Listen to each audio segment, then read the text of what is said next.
Anything can happen on any given day as a police officer. You can be changing a tire 1 minute and then delivering birth the next. So it's just the nature of the job. My name is Jon-Erik Negron, and I'm from Centereach, New York.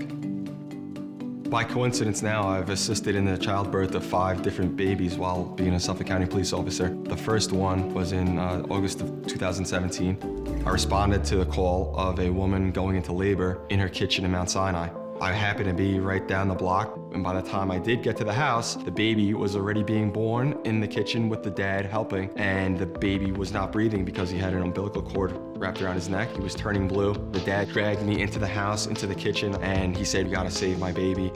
In the academy, they teach you airway, breathing, and circulation, the ABCs. So I said, all right, we have to clear his airway. I didn't have all the tools and all the equipment that they do in an ambulance because I was there by myself. So the first thing I could think of was for him to grab a turkey baster, something to do suction. He was looking through his cabinets, his drawers. He said, what about a medical syringe? So I said, I'll try to suck out whatever's blocking his airway. Did that a few times when the baby took his first breath. The second time I was involved in a childbirth, I was working overnight. A family had called 911. They were going into labor, but they decided that they could get to the hospital quicker than the ambulance. They started driving, and the husband saw his wife starting to go into active labor, pull over the side of the road. I was right down the road again, and the dad was outside of his car flagging me down, and we delivered the baby in the back seat on the side of Nichols Road.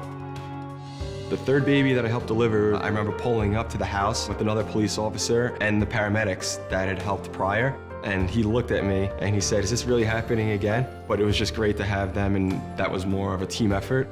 The fourth childbirth was during the peak of COVID-19. The baby was born in a hallway bathroom. 2 police officers, myself, another officer, and then 2 paramedics, all trying to work together in a very confined space during COVID with masks on, gloves, and we're able to try to keep the mom at ease during that whole time. In 2022, I was promoted to sergeant, and that's when I responded to my 5th childbirth.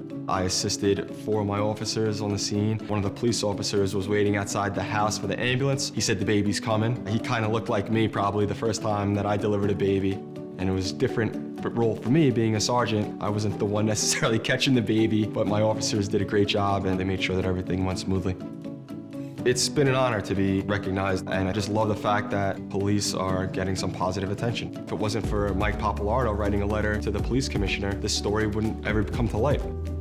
Of all the childbirths that I've been a part of, the most memorable has to be Bryce Papalardo, and I think about how things could have went differently. They asked me to be Bryce's godfather. I was extremely honored. I still keep in touch with Bryce to this day. I see him for birthdays, holidays. We took him to his first Yankee game. For me to be a part of his life, that's been probably the most meaningful moment of my career.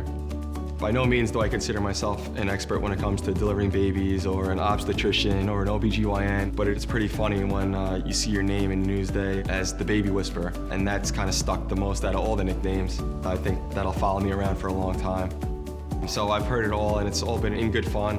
I've been recognized around Centereach as the guy who delivered the babies, and I embrace it because at the end of the day, it shows what police officers do. And it's not about me as an individual, it's about the profession. Everything that I've done is only a small part of what police officers do.